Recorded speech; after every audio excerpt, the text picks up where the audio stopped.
Instagram. Black Panther, Patrick Guthara. That's him from Nairobi, Kenya. Right, okay, let me see. Let me go to the Black Panther opinion. Black Panther offers a aggressive yield. Okay, this. He talks about America, how it looks. He talks about America. He says he'll use language that they use about them. The tribal instability in the United States is causing destabilization in the American ex-colonial Right. He uses language like that, and it doesn't happy. It's just really serious. Black Panther gets people talking about colonialism, resources, governance. White big thinks, let me see. Kenyan political, this is from NPR. NPR is where I heard it. Okay, white big thinkers can't stop what it did. A lot of these articles are talking about the movie Black Panther. Oh, okay. Let me see. But I just like what he had on his Instagram. It's just something we could go through. You have his name. Let me see if I can. I don't want to keep going to the Black Panther. No, that's what I just wanted to we could discuss a couple of his articles a little later. It's just the way he satirizes. He deals a lot of satire. Right. On how, and he have you rolling in the street about how he describes the United States. He describes the United States the way they describe there's tribal instability in Kenya and it's causing an erosion of da-da-da. So when he talk about the United States, he uses that type of language. And it's true though, but what he's saying is true. Right. And it sounds that the white lady was saying, and you mean that's the way America looks. And then they agreed. They said, well, it does look like that. You know, the different groups, the tribal groups, the Asians, the Indians, you know what I mean, the African Americans, the tribal instability amongst white. The white tribe, you know, and he describes them as a tribe, but then he breaks them down into their little, the Irish, the white folks, and it's really just, I couldn't, I laid there laughing, just listening to NPR the other day. I didn't have time to write anything down, but that's what I heard on NPR, and it was interesting. Sometime it'll be, since you have it, it'll be interesting to go over. Is the machine on? Yeah. It's already on? It's already running, yeah. Oh, okay. Bismillahirrahmanirrahim, alhamdulillah, rabbil alameen. Well, to get started, we've been talking about America. We've been talking about the Zionist control of America, and we want to explain a little bit how it's working. If we've been looking at the unraveling of the American system, the unraveling of the American system would be caused by the Zionists. Mossad is probably, I would say, the most effective intelligence agency in the world. Even if you read old books on Mossad, Mossad have, say in Canada, it might have a group of doctors that one of their agents could go through and get treated. Where if you get a gun wound or shot like that, but Mossad is not like that. Mossad got Jewish doctors and all other kind of officials that if anything happened, they can go to their office, they can go to their home, they can go in and they can get excellent treatment. The Zionists, and that's from old books on Mossad. You might have saw the old book we had on Mossad. That's like 30 years ago almost, 25 years ago. I think when we first got that book, but it was by a Jew that was writing about Mossad. So Mossad, what Mossad has is, they're against the Torah. First, you can see, 130 years of religious Jewish opposition to Zionism. These are rabbis from way back opposed to Zionism. When it first came out, I mean the day it came out, and that was about 1887, they was against it then because Zionism had nothing to do with Judaism. I want you to think about it. Our friends, you remember at the Palestinian demonstration, Rabbi Davud Weiss, who's one of the main spokesmen right now. He's one of the main spokesmen, but he's not one of the main, he is the main spokesman, and he's up in the echelon. There's a few people over him. They might have passed away by now. And so he might be, that might be his, this brother here might be his rabbi, right in his corner. But the point is that we're not against Judaism. You have to remember, what do the real Torah practicing Jews believe that the Zionists have hijacked Judaism. They've hijacked. That's what the words that these, and they use words that we would never use. They talk about them, swine eaters. Boy, I mean, they talk about them like I don't know what. By the way, they do have white steak on the menu. The Zionists have in Jerusalem. That's right. White steak. You know what white steak is? Pork. Pork. It's pork. Yeah, white steak. They don't call it pork because who's one that eats pork? A Jew. But in case you're a drifting Jew, you know, a little white steak will do is, and with all that sauce they put on it, they probably know what to do with it. The new white meat. The new white That's meat. what they call it. That is what they call it. The new white meat. The new white meat. Good God Almighty. Well, the Jews been calling it white steak in there. So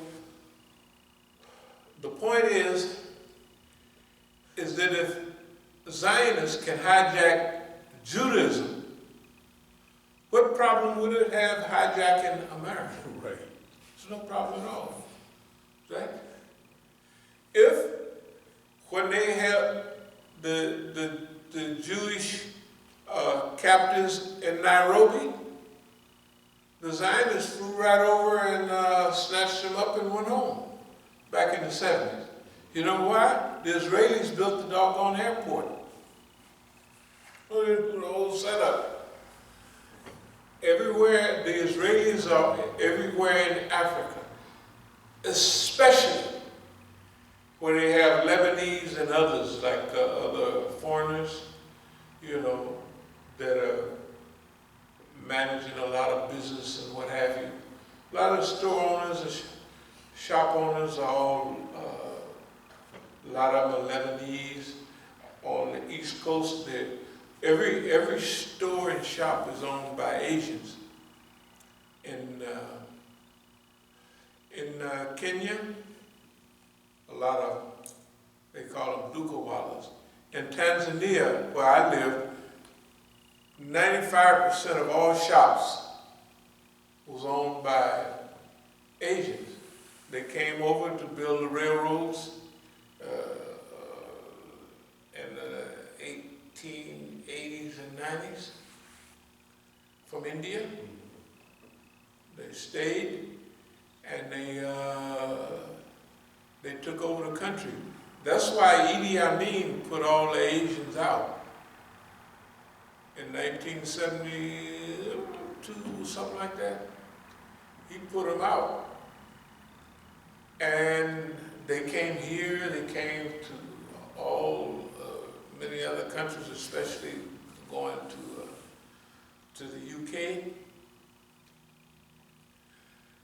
We used to do programs with one of the brothers. And his daughter they used to have, in Canada, they had the Malcolm X shirt. They were really big followers of Malcolm X and Al Ubaid, of course. And I used to stay with him. And I would talk to him. He said, if I would have known better, I would have stayed. You know, in other words, from then he was glad to get out. But after he became politically aware, he was Asian, you know, from India. His daughter, this is years ago, they used to be the students, they was down with Malcolm. They used to invite me up to speak all the time. And the point is that one example is when I was in South Africa. This is probably '96. I'm having meetings with, this one Dr. Siddiqui said certain things. Now I'm dealing with the Africans. Okay, when I'm saying the Africans, I'm dealing with, first of all, as different people have accepted Islam. One of the Imams was from Uganda. They have the other brothers from South Africa themselves. And then they have other Africans that have immigrated from other places, Malawi and others. So I'm talking, they thought maybe I was kind of skilled with unity. So I'm presenting proposals about Wahda. And every proposal I put forward, they got an excuse of how that ain't gonna work and we don't want to do that. So finally, I turned to the Ugandan Imam. The Imam from Uganda, he married a South African sister, and they had a beauty shop, and he was an Imam amongst them. And like here, they have Bangladeshi, Masjid, Pakistani. It don't say that on the outside, but when you go in, you know, you can tell if Afghans dominate, Arab dominate, Pakistani dominated. You know, that's the way the Masjid are here. They're nice places to go, but you get a feel of who's kind of in charge, you know. Okay. So I asked the Tanzanian, the Ugandan Imam, because they was talking about the Indians there. I said, how are the Indians here compared to the Indians in East Africa? He said, they're wonderful. See, the Africans, the Indians in South Africa, they build whole masjid and schools for them, you know, for the Africans. Since the African haven't put nothing in it himself, there's one big, beautiful masjid in Mamelodia. In fact, there's a plaque outside. It was in Crescent. It said this masjid is dedicated to Imam Abdul Ali Musa, Washington, D.C., and Zafar Bangash in Toronto, Canada.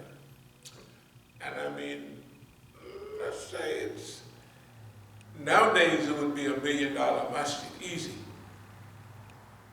I mean, all the modern and the built up, big courtyard. And so the brothers was complaining, those Indians treat us like we're kind of like kids. I said, well, said this nice setup for the school here. And nice, the courtyard is full of lambs and other, you know, I mean, like grazing, Yeah. or whatever, you know, like, so I was just telling them, you know, the masjid is for certain things, you know, and you could even use it. I said, it's a nice place to come and do itikaf, but to bring all the families, and that's where they stay. You know, that's, you know, and I know how it is. I can see the shanties all around. I mean, but you, and I would talk to the brothers. I said, brothers, y'all get you a box. I would go to a lot of the little mosques that they have. I said, man, all y'all gotta do is get a box and go to all these masajid around. And man, y'all have way more money than, so they always had something to, you guys are different than us. And I would say, yeah, one thing about it, ain't nobody gonna come in our neighborhood and build no masjid for us, that's for sure. Not no $1 million masjid like the masjid in Soweto and all that. I don't know what's happening now, but 20 years ago, that masjid would have cost $1 million then. I mean, here. So it was a masjid, you know. And you go places and outside of Durban and what have you, they have, they build them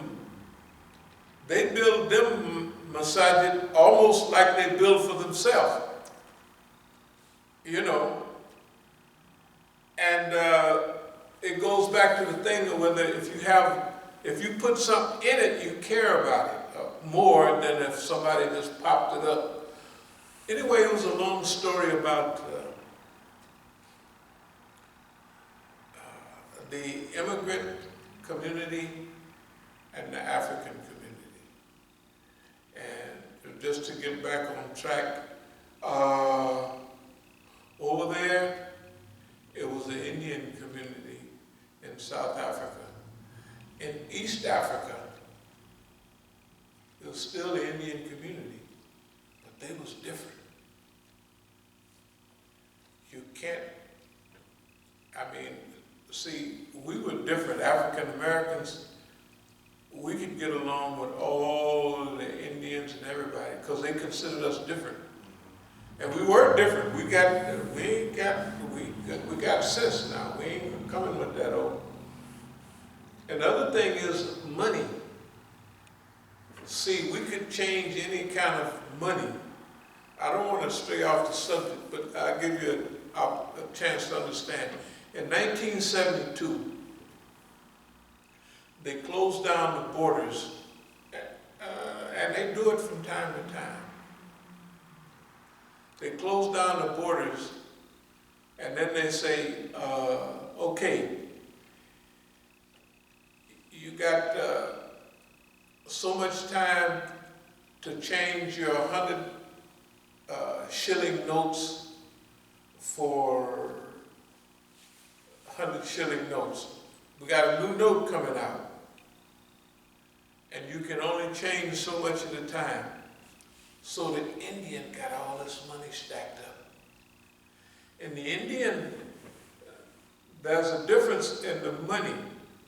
For instance, if you go to East Africa, if you would go to the bank, and I'm talking about then, if you would go to the bank, you would get 7 shillings per dollar. So if I gave the bank $100, they would give me 700 shillings back. But out in the street, you could get, I traded for 14. I would give people 14, but I could get 21 from the Indian. You see what I mean? So I would get 2,000, I would get 3 times the value for a US dollar of a shilling. The shilling was always being destabilized. So they would always change their money into stable currency. So they would be stacking up money. They would send it up to Kenya, other places, to where it could be changed in the market like. So they closed down the border. That mean, ain't nobody coming in, ain't nobody going out. All your money is just in Nairobi, it's frozen. You can't bring it back. Okay. The other is the 100 shilling note. It's the biggest note they had. Maybe like $25 or something like that. That's a lot of money. So, the only people that could change money of any value was us, African Americans. So the brother, I came back in 73, and the brother told me, he said, man, was it 73 or 78? He said, man, they was bowing down, please take, you know what I mean? You know the way the Negro talk. He said, man, the Indians was bowing down. Because see, we could take money and change it, change their notes. They couldn't change for 5,000 at a time. Once they didn't change their account, they didn't change 5,000, that's it. But we could change 100,000. Boy, look at here. The Negro got rich during that period over there. Because all he give them was 7 or 8 shillings per dollar, and you know, they was giving them to them for 21, so they could change it back. Anyway, this is the way it was in a lot of countries. So the African American was different. Remember I was telling you about a friend lived up in Arusha? There's a mountain there called Mount Meru. It's right there in Arusha. It's 14,000 feet up. It's different than Dar es Salaam. Dar es Salaam is burning up. It's hot and sweaty. But up there, it's cool and fresh, you know what I mean? And now I said, oh man, I like this weather.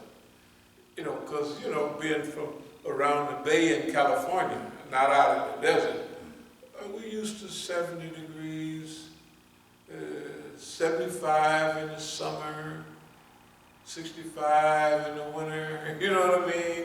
The 60 and at night, sometime even it would get 32 degrees at night, and then it would be 50, or cold there, it would be 50. So, oh yeah, this is back home here. So I was going to buy a farm there, and